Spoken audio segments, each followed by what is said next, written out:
Hey guys, so I literally have a driving lesson in 20 minutes and I'm obviously gonna be late because gotta get that point and make that tea. Sorry, what? Something along those lines. I was obviously going for some kind of a motivational message there for Angelika, but so we have a mini tea. I thought I didn't have anything to talk about, and then there were so many funny stories in between that I was just like, this is enough for a video. Also, I 2 videos ago told you guys that my Instagram didn't hit 50k, but my Twitter did, and then you guys went and blew it out of the water, and now my Instagram has more followers than my Twitter. This is like just a marketing ploy to get more followers. So follow me on Twitter and get it to the same as Instagram, or even more, and then follow me on Instagram to keep that up. Twitter, Instagram, do it. Subscribe, give this video a thumbs up.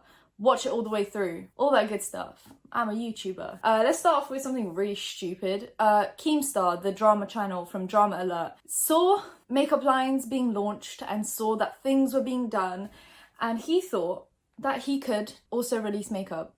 So now, yes, you heard me right. Yes, you did. So now he's got a company, well, a brand called Keemstar Cosmetics with a K, coming for the Kardashian brand, and he just released a makeup palette. So here's the makeup palette. The shades like Jake's Secret, Drama Alert, Phased, Kitchen Floor, F the Pulls, Road to Shore, Twitter Fingers, Cat Thrower.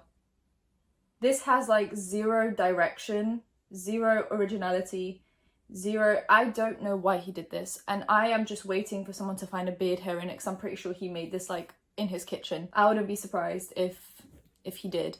I'm just so confused as to this whole thing. I get that he's like poking fun at like the beauty gurus making makeup, because it's like, haha, you failed and you're a beauty guru, so me, a Drama Alert person, will do this and I will prove you wrong and I will do it better than you. Like, I get it, but makeup isn't a joke. Like, there's a lot of like health and safety that goes into it. Quality is important. I don't think this will be high quality. I think you can buy this as like a piece of YouTube like merch, like just YouTube overall, like haha, this is fun for the future and kids and to remember what YouTube used to be in 2019. But if you're expecting some high top-notch quality makeup, then I don't think this is it. It looks like he kind of whipped this up in like a month, if that, like 2 weeks, and he was like, oh, I'm ready to go, when in reality we saw like what happened to Jaclyn Hill. I know I'm making this deeper than it is. He literally did this for a meme, but I'm just saying like the deeper side of things. It's like Jaclyn Hill took a solid few months to create the lipsticks, and look at that went. So if you think about a few months or a few weeks, it's kind of like what I said about Kesha in my last video. Kesha, I'm gonna get into that because she has now shown her makeup, but it's kind of like what Kesha did, where now she's postponed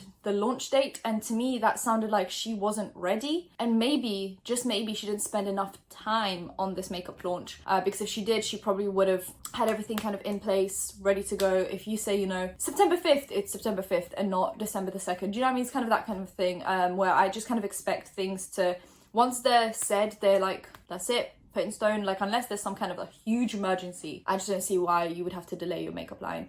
But this is kind of what I'm saying, is like things should really be planned out, mainly when it goes on people's faces and lips and near the eye area. Like, I think those kind of things should be treated the way like food is treated, or like if you wouldn't eat food that's been whipped up in a restaurant in like 2 seconds, then maybe why not? If you went to a restaurant and you said, hey, can I have like some gourmet meal, and they whipped out in 10 seconds, you wouldn't be like, yum, I definitely trust this and want to put it in my mouth hole. So why would you do that to things you put around your eyes and on your lips, which essentially will go in your mouth? Like, your skin's your biggest organ, take care of it. God, I don't know why I went so deep on the Keemstar Cosmetics thing. I think it's essentially mean, but I'm just saying, like, regardless of all of this, it just teaches us a lesson of take everything you do seriously and put some time and effort into it. I'd rather a makeup company just say, we're gonna take a while on this, so don't wait up on us and we'll let you know when it's ready, than like try and whip something up quickly to get more sales. Because then I'm kind of more excited about it and more likely to buy it, because I'm like, wow, this literally looks like it's had effort put into it. So thank you. Next, then we have Jaclyn Hill.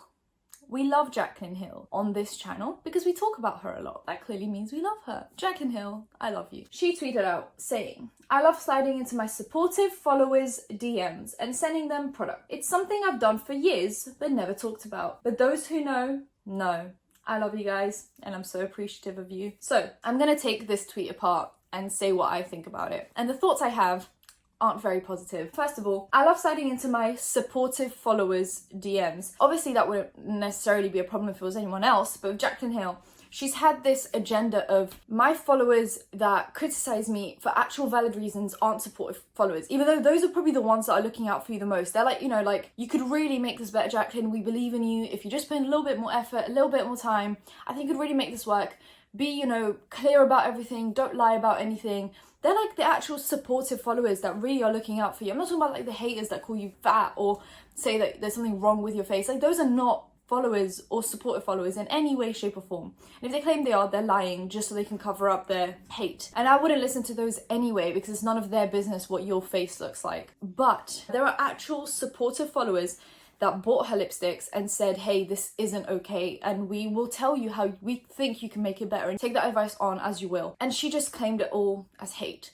So first of all, this supportive followers is people that basically slick. It's people that will never criticize her, even if she literally spat in their face. They'll be like, oh my god, Jaclyn, thank you so much for blessing my face with your saliva. That's who she's talking about. She's not talking about actual supporters that are looking out for her and trying to make her a better influencer, a better person, a better CEO of her company. It's people that will never say a bad or neutral thing about her. They will only say nice things. They will only say, you know, oh, it's okay that you cut my lips open with a piece of metal shard. I still love you, Jaclyn Hill. This lipstick shade is incredible, and I'll continue to use it until my lips get infected. It's those people that she's talking about. So if you in any way, shape or form criticize or go against Jaclyn Hill, you are not that supportive follower that she is talking about here. Next, she sends them free products. I don't know if it's her products or if it's just random products, but that's perfectly fine. Like, if you want to send your followers free stuff, I mean, if I was getting the amount of PR that she does, I'd probably send some of it too, because there is no way in hell, like, even after using it, giving it to your family and friends, you still have so much left over that you're just like, yeah, I don't need all of this. It all expires anyway, so it's just, you might as well send it to your followers. If that's the case, great, incredible. We love a sustainable queen. But then she goes on to say,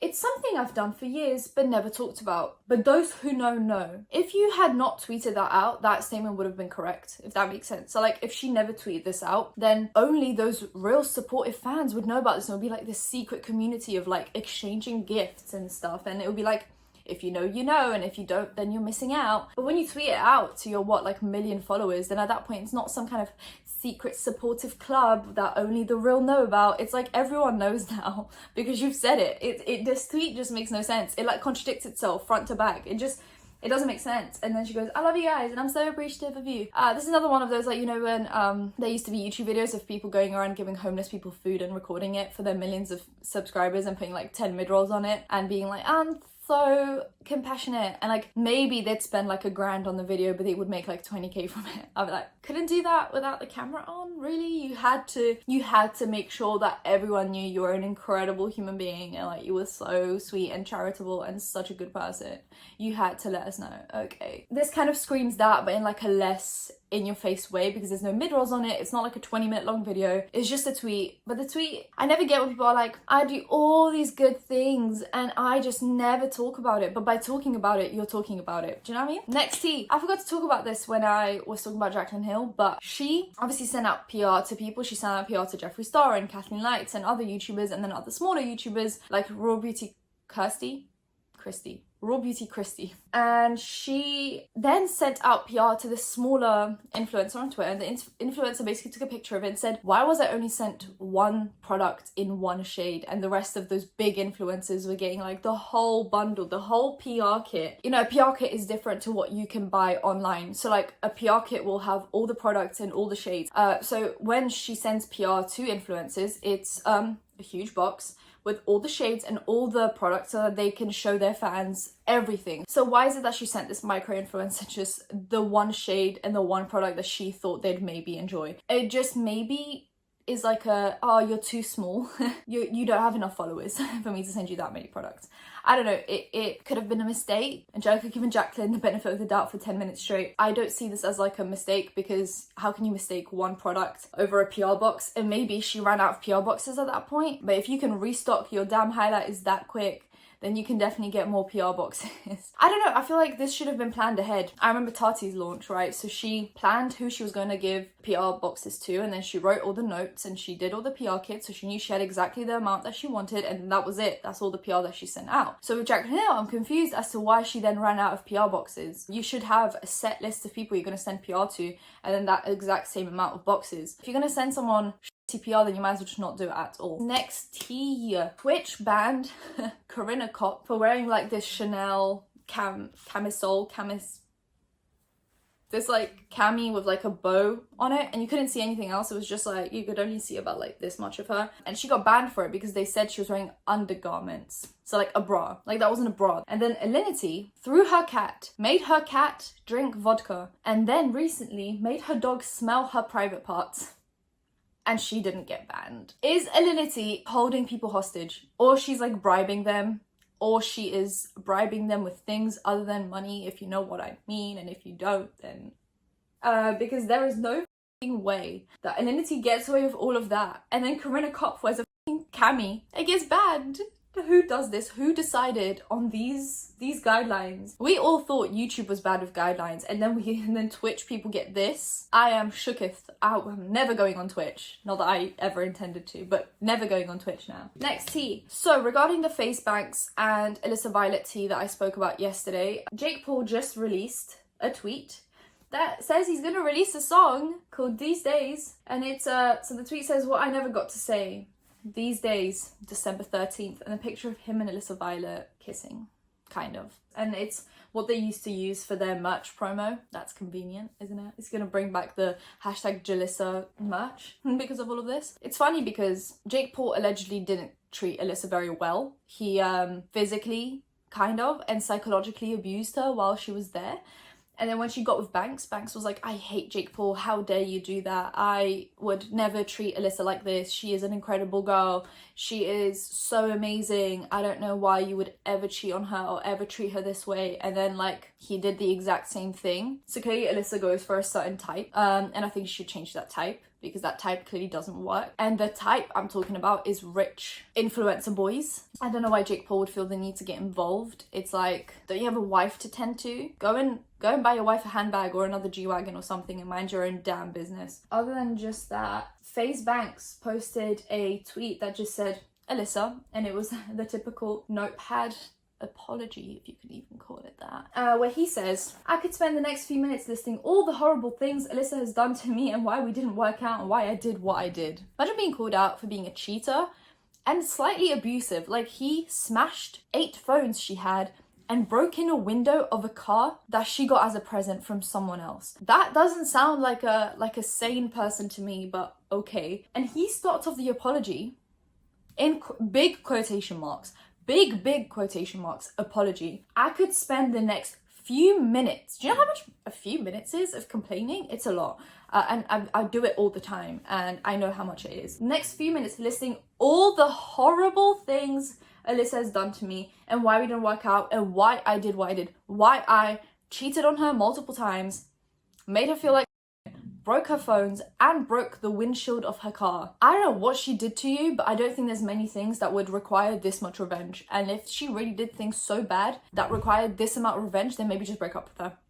Just my tea on that. Obviously, there's 2 sides to every story, and neither of us have been perfect. Rather than contribute to all of that, I'm going to do the right thing and take responsibility for where I've gone wrong in this. Alissa and I had been having issues and had something really stupid and hurtful. There's additional context, and it's not as simple as who's right and who's wrong. It doesn't even matter at this point. What matters is that we're both humans and we've both definitely hurt each other. We've been broken up for 6 months now, and this incident happened almost a full year ago. It's haunted both of us for a long time. We all woke up, that's human. What that girl and I shared was special. I hate when people in apologies or any kind of explanations refer to their past or present significant other as that girl or that boy. Just say the name. Just say the name. I'm so confused why people feel the need to go, oh, that girl is so special to me. Like, which girl? Say Alissa. What Alissa and I shared was special. 1 in a billion special. Really? Because you cheated on her a lot for a 1 in a billion special. Something that I don't expect to share with another human for as long as I'm alive. We had issues and couldn't fix them. We were miserable together for a while and couldn't ever let each other go. I think I speak for both of us when I say that love was always and will be a very real thing, which is why I refuse to let our very intimate private relationship become a spectacle online. It's heartbreaking. Social media really isn't the place. I wasn't expecting this because we're always both very much on the same page and making sure we have a line drawn in the sand about what we share with our audience. But again, I see that she's hurt and I understand where it's coming from. Liz, if you're reading this, I love you. It hurts me a lot that you're hurt, but I promise telling me won't make you feel better. I wish every day that it could have been different. I will never not love you, and I'll always be there. I truly do wish the best for you. I won't ever say a bad word about her. So sorry for everyone who wanted another sip of tea. You won't find that here. I'm sorry, I love you all. I don't know why I blacked out for a minute when I was reading that. I literally don't remember the last paragraph that I read. I heard the doorbell ring. I saw a little notification pop on my laptop, and all of a sudden my brain just went. But essentially the gist of this is, it's very manipulative. I've seen a lot of people say that this is some of the most manipulative they've ever seen, because it goes on this big I'm a good human being, I would never say bad things about her, which basically makes it sound like because she said bad things about him, she's automatically a bad human being. YouTubers like to take these roundabout manipulative routes to make people feel bad. It's kind of like what I used to say about Girl Defined. It's like they never actually say that not being modest is bad, but what they say is being modest is good, which then automatically means that the opposite is the opposite, right? So if you say, I won't say anything bad about her because I'm a good person, essentially means that because she said bad things about you, she's a bad person, right? We're on the same page here. It's exactly what Gabby Hanna did. She went on this big tangent with Trisha Paytas where she was like, I'm a good person, I don't need to get involved in drama, which essentially means that anyone ever gets involved in drama is a bad person, which is ironic because she's the one that's constantly in drama. And yeah, that's kind of the vibe I'm getting from this. It's I'm such a good person, I would never talk about what Alyssa's done to me. He just goes on this big thing without ever actually saying sorry to her. And it's even if you're not actually sorry for doing it, just say sorry. God, I'm so confused as to why these YouTubers have these huge egos where they just can't apologize. Just say sorry. The word sorry would have fixed all of this. If you had just tweeted out, Alissa, I'm so sorry for treating you the way I did. That would have meant so much more than this long piece of something that he wrote in his notepad. No, I'm okay without it, and I hope that she's too. Next, there's a few pieces of releases. Manny MUA is coming out with a makeup palette with Morphe, where he has a few eyeshadows, a few kind of face products, and I'm always just very confused as to why influencers that have their own makeup brands make influencer brand collaborations with other brands. Manny MUA has the Manny MUA Cosmetics line that he does, and he makes products for those. But then Manny MUA, the influencer, not Manny MUA, the brand, will then do a collaboration with Morphe. And it's you're promoting a whole different brand. Then Jaclyn Hill, there's Jaclyn Hill Cosmetics, and then there's Jaclyn Hill, the influencer. Jaclyn Hill, the influencer, did a collaboration with Morphe, not Jaclyn Hill, the cosmetics brand. That makes sense. And it just leads people to speculate if Jaclyn Hill, Manny MUA, Laura Lee, all those cosmetic brands are partly or fully owned by Morphe, because why would an influencer do a collaboration with a brand while also having their own brand? It leads people to speculate. And there was a document that came out that Jaclyn Hill Cosmetics is partly technically acquired by Morphe, because Morphe is acquired by a different brand, and that brand acquired a piece of Jaclyn Hill. So they're all interconnected either way. I feel makeup brands are more interconnected than we like to believe, or that we even know. Now, this is Kesha's makeup launch pictures. She released this eyeshadow palette, which I think is very Kesha. It's more colourful, more bright. Not my thing. I'm very much a simple girl. I like very simple things. Some could call it basic. I just call it classic. What a way to make myself feel better about my basicness. There's a pink, there's a green, there's a red, there's a little bit of a transition shade. Not my thing, but I definitely think it's a Kesha thing. And if you're a Kesha fan and this is your thing, then go for it. I still haven't seen any prices. I'm calling it now, it'll be around the $50 mark. That's my guess. So if you're willing to spend that on Kesha, then go off, I guess. Another brand new thing. Hailey Pham posted an apology video recently because she has said that she was called out for being, a different person, for changing too much. And people do agree with that. People think that she has definitely changed a little more than she'd like to admit. And she did say it was more of a thing of, there was a lot of pressure on her to sustain her and her mum and, financially be stable. So she did a lot of videos that she maybe wasn't proud of or weren't her thing, but she did them because she knew she'd get views and money out of it, because, it is a vicious circle on YouTube of you see things do well, so you keep on repeating it, and then you kind of lose sight of who you originally were, and it's a whole thing, because money becomes a big part of YouTube. I mean, it becomes your job, it becomes a career, and it's difficult for people to step back and be like, oh, I want to do things that I know won't get views, because why would you ever want to do that? But I'm glad she kind of addressed that. She never addressed the Grease comments and the comments. So I'd address those. She also released a clothing line, not a merch thing because she has merch, a clothing line, and people weren't very happy. The clothing line launch video on her YouTube channel has the comments turned off. I did catch a few screenshots of people saying it looks like pajamas and that the colour scheme's a little bit off, that it looks like something they'd get bullied for. However, they were kind of expensive, so with shipping and everything, the crew neck was like $70, and then you'd buy the bottoms and you're spending like what, $200 almost to look like you're wearing PJs. I think the hoodie on its own is cute, the tracksuit bottoms on its own is cute. I would just never wear it together because then I feel like you're literally wearing a onesie and you might as well just stay at home, and I will not pay $200 to stay at home. So that's my opinion on that whole thing. I think the apology was great for what it was, if she had also addressed other things, because I feel like if she had addressed the grease and thing the way she addressed changing, I think she would actually make valid points and be very like open and honest about it, but she didn't. And I think it's because she doesn't actually feel bad about what she said, and it's difficult to be genuine when you're not actually being genuine. And that's it for today, guys. If you enjoyed the video, give it a thumbs up, comment down below anything, comment down below, and subscribe because I post videos every other day unless there's a delay. And I want you guys to turn on post notifications so you know when that delay happens and what you can do about it, which is watch my video regardless, hopefully. Follow my socials, they're in the description down below, and I'll see you in my next one. Bye guys!